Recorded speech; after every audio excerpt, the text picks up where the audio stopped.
Xin chào tất cả mọi người. Bây giờ thì kêu gọi tất cả trong nước và ngoài nước đều đều chống Cộng sản.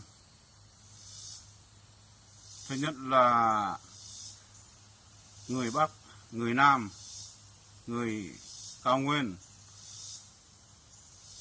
tất cả ba miền đều đứng dậy trong Cộng sản. Nếu muốn Cộng sản sụp đổ thì hãy đứng dậy theo dân tộc Dega.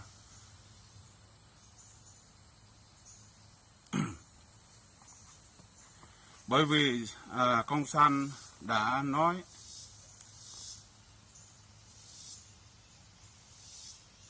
người Dega, người dân tộc thường là đau đen, người đen, người thối, và đau là đau của người Pháp.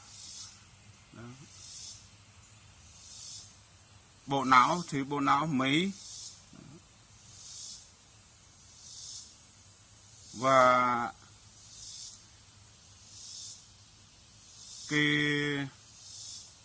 cái người đó là người Việt Nam. Đó, chúng ta mấy người đó là chiến tranh Pháp, đánh Pháp, đánh Mỹ. Bây giờ chúng ta sẽ trả thù nó. Mấy người Dega đó hay là người tộc đó, người thường đó. Đó.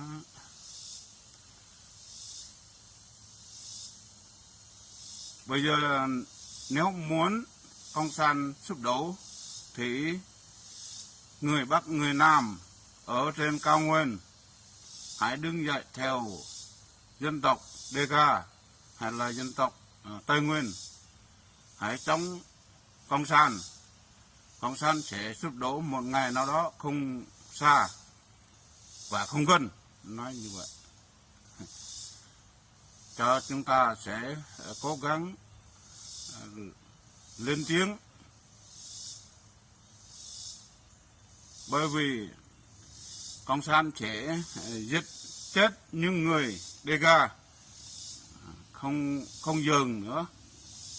Nếu ta không đứng dậy thì ta cũng chết, đứng dậy cũng chết. Đó.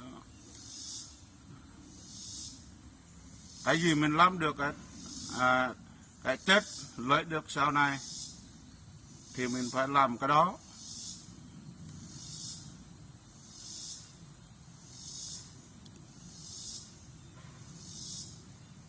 Tây Nguyên nhiều Cộng sản muốn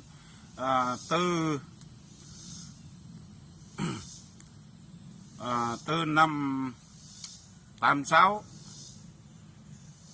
người cán bộ nhiều lắm, người cán bộ dân tộc Dega nhiều lắm. Chủ tịch, phó chủ tịch đó hồi 86 đó, đến 92 lại mất đi, lại giết chết mấy người cán bộ đó. Bởi vì mấy người cán bộ đó đã nắm được bộ máy của nó rồi. Đó, nó làm bằng cách nào nó giết hết mấy người cán bộ đó. Đó. Trời ơi. Sau đó tất cả từ 92 đến năm 2000 toàn là cán bộ người Kinh, chủ tịch người Kinh, phó chủ tịch cũng là người Kinh. Mấy người dân tộc đó đều sa thải, không còn là cán bộ nữa. Chỉ làm 1-2 năm là sa thải rồi. Người ta ở nước ngoài đó, người ta làm đến khi mình không thích làm, mình ra đi tìm việc khác. Đó mới gọi là có việc làm. Cái này là làm 1-2 ngày thôi, muốn sa thải, muốn đuổi ra đuổi. Đó là đúng là người không công bằng là người chia rẽ đó, chia rẽ thật sự đó. Đúng là người Bắc đó, chia rẽ thật sự đó, là bộ máy của Trong Lương đó, Nguyên Phụ Trong đó, là Nguyên Tô Dung đó. À.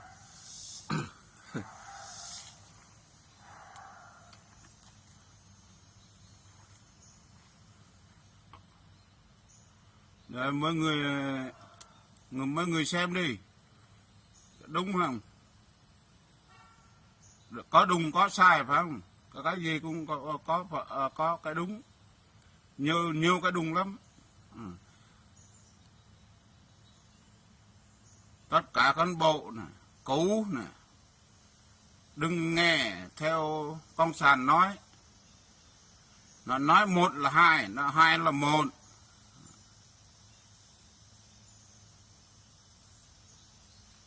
Phải theo ý muốn của chính mình và người mình. Phải đấu tranh cho tự do tôn giáo và tự do nhân quyền, hay là tự cai trị, ly khai, tùy theo mình đấu tranh. Sau này sẽ đấu tranh liên tục không ngừng. Đừng sợ những gì con sàn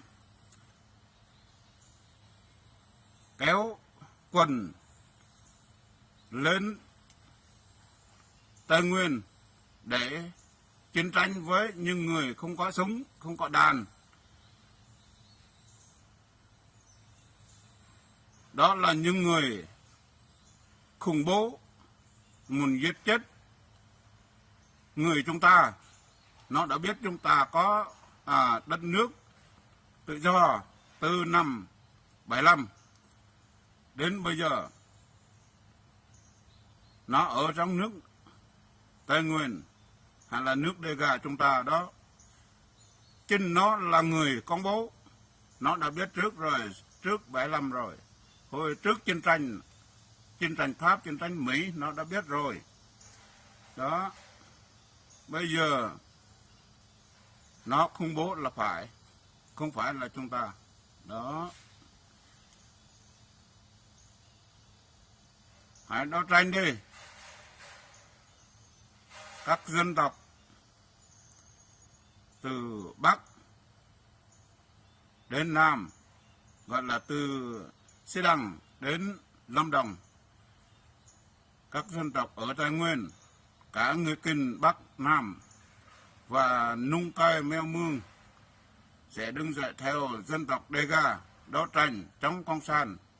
Sau này sẽ có bình an và sẽ có công việc an toàn, có việc làm hay hơn, tốt hơn, đặc biệt hơn, không phải giống như Cộng sản nữa.